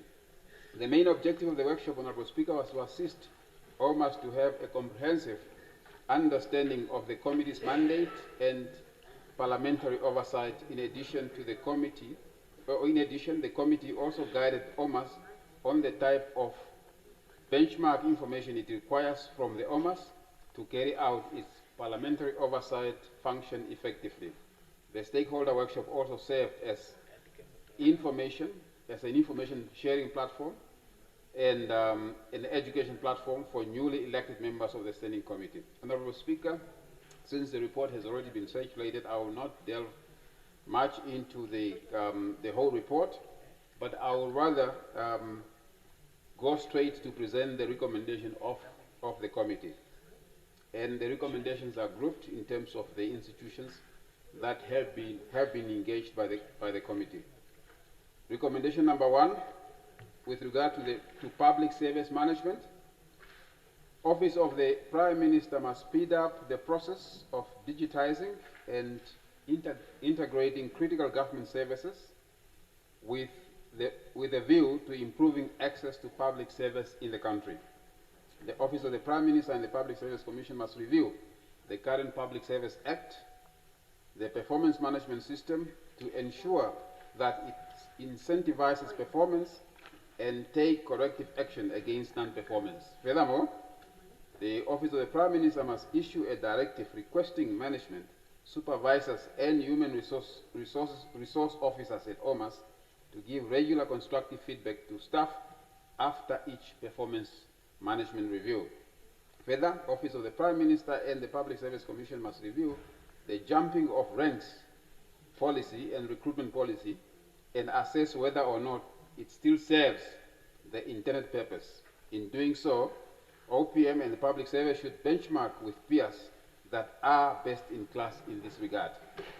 Furthermore, the Office of the Prime Minister and Public Service Commission should ensure that all outstanding public service management policies and e-government policies are approved and implemented to improve public service delivery. Further, NIPAM, through the Office of the Prime Minister and Public Service Commission, should develop tailor-made training for the induction of incoming civil servants, as well as advanced training for existing and long-serving civil servants. Further, Office of the Prime Minister must monitor the alignment of the strategic plans of the OMAS with the country's National Development Plan number 6. OPM, in consultation with Ministry of Information and Technology, Ministry of Urban, City of Windhoek and other OMAs, should consider a smart, sustainable city approach through the establishment of a one-stop service center or one-stop service centers in the City of Windhoek, towns and villages as contact points for accessing multiple public service and information. National Statistics Agency Namibia Statistics Agency and National Planning Commission must fast-track the rebasing of national accounts to ensure that it reflects the true size of the economy. The NSA should conduct regular labor force surveys to provide regular feedback to policymakers and lawmakers on the unemployment situation. NSA further should collaborate with National Planning Commission to commence with the introduction of a project that could assist National Assembly and its committees in measuring impact of laws passed by the legislature and reports adopted by the National Assembly. Public Finance Management, the Minister of Finance should collaborate with the National Assembly through this Standing Committee, Budget and Finance Committee and Public Accounts Committee for strengthening and speeding up the drafting, legal scrubbing and tabling of the Public Finance Management Bill in the National Assembly. International Trade Management Bill and Investment Promotion Bill. The Minister of International Relations and Trade must fast-track the finalization of the International Trade Management Bill and the Investment Promotion Bill for tabling in the National Assembly. Minister of Finance must ensure that the country's debt remains sustainable. One-stop border post.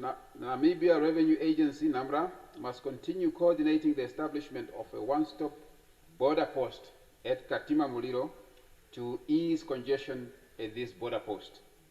National Development Plan, NDP 6. National Planning Commission must fast-track the proposed measures to take to task, or the proposed measures in NDP 6 to take to task OMAs that do not timely implement development priorities assigned to them in the National Development Plans and the development budget.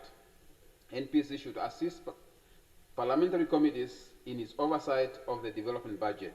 NPC should conduct regular community consultations on development programs. Development plans should be evidence-based, hence NPC should strengthen its research and oversight capacity. Parliament and relevant committees should conduct regular oversight on the implementation of NDP 6. Parliament and the Standing Committee should champion policy certainty to attract investors. NPC and Parliament should develop a framework for monitoring and evaluating the execution of the National Development Plan, number 6, and identify constraints. NPC should be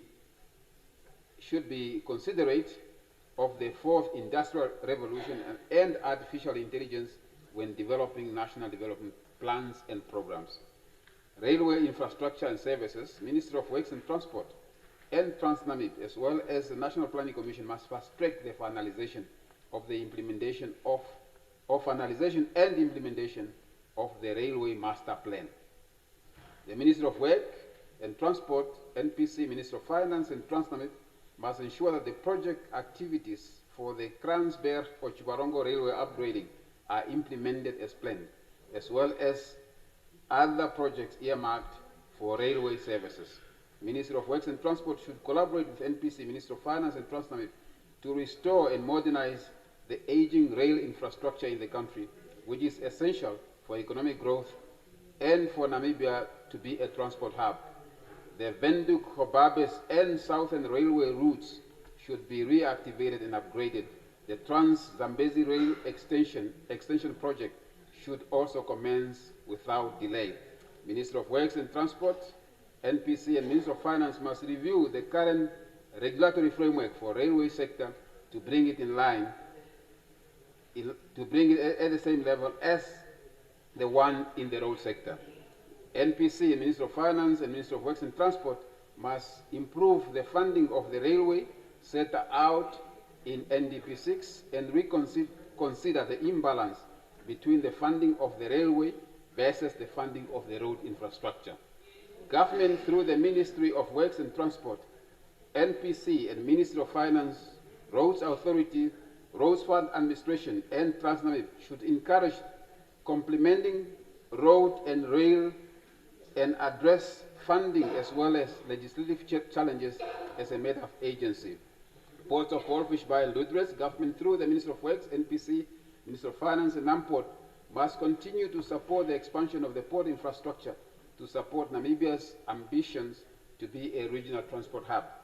Ministry of Urban and Rural Development, in consultation with NPC and Ludred's Town Council, must address the constraints of insufficient land for urban expansion and transformation of Ludred's needed for infrastructure development due to economic investment opportunities.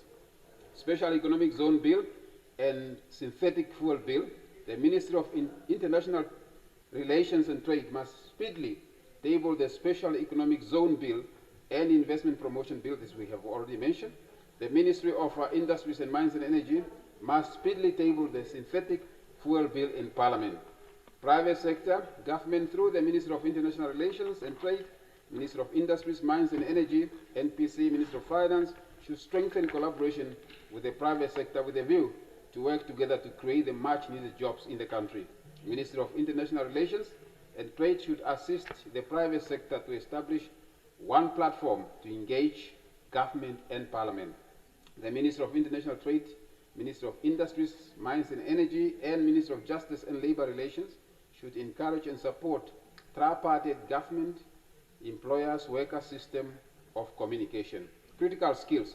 To support the industrialization strategy, the Ministry of Home Affairs, Immigration, Safety and Security should take the lead in consultation with the Ministry of Industries, Mines and Energy, and Ministry of International Relations and Trade, Ministry of Justice and Labor Relations to streamline the visa and work permit application process for the importation of critical skills, and here we underline critical skills, that will unlock more job opportunities and know-how transfers for and to Namibians. The ministries listed above should consider the introduction of critical skills visa or work permit for foreign professionals solely for emerging industries. Ministry of Home Affairs, Immigration and Safety and Security should set up a desk to process visa and work permit applications solely for emerging industry where critical skills are required for example, the oil and gas and green hydrogen programs and other sectors. Ministry of the Immigration Selection Board in the Ministry of Home Affairs, Immigration, Safety and Security must include and appoint the required specialized and professional expertise to assist the board in considering applications for visas and work permits solely for foreign nationals with expertise, skills and qualifications in the above captions industry for the purpose of being understudies in the emerging industries where Namibian skills lack. Employers and employees representations must be represented at the Immigration Selection Board. Ministry of Education, Innovation, Youth, Sports, Arts and Culture and the National Institute for Educational Development should take a lead in consultation with NPC, OPM, Bank of Namibia, Ministry of Finance, NSA, Namibia Training Authority, Namibia University of Science and Technology, and University of Namibia in reviewing and modernizing national education curriculum with the national development plans, or align it with national development plans, Vision 2030, and the emerging industries to ensure that education responds to the developmental needs and aspirations of the country. NPC should conduct national skills audit and present a report in the National Assembly. Bank of Namibia, continue mitigating inflation effectively. Bank of Namibia was also engaged. Take due care that the new strategy to invest in gold will not undermine the level of the country's foreign exchange reserves. Make progress on the impact assessment of banking fees and charges for speedy submission to the Minister of Finance to enable her to finalize the regulations on fees and charges. Strengthen its capacity. The Bank of Namibia should strengthen its capacity in key central banking functions to better manage the economy, which is increasingly becoming complex. It must continue, the Bank of Namibia, must continue to contribute to financial stability by developing more capacity in stress testing and crisis simulation. Ensure that the Bank of Namibia must ensure that its operational expenses remain within reasonable ranges. Recognizing the importance of the creative economy, allow and put into operation international payment platforms that will enable young people of Namibia to receive payments from outside. Productivity Task Force on Energy, the Ministry of Industry and Mines and Energy, with the support of the Electricity Control Board, ECB, NamPower, and the Productivity Task Force on Energy, should within 6 months present an electricity plan to the National Assembly that will ensure and secure affordable electricity in Namibia in the next 3 years as a catalyst for industrialization. The ministry should speed up efforts to provide secure and affordable energy this is just repeating itself. Speed up the tabling in the National Assembly of the appropriate laws that support the securing of affordable electricity. Support the provision of resources to invest in local electricity production and advocacy. Encourage a multifaceted collaboration between government, industry players, and other stakeholders to develop alternative energy sources such as uranium, renewable energy sources such as wind and solar, to ease the process of adherence to international conventions and to be able to expand the capacity of the national grid. It must improve the domestic production of electricity to reduce dependency on foreign imports, improve the affordability of electricity to industries and households, work harder to ensure that the target of 80% access to electricity by households is achieved by 2035.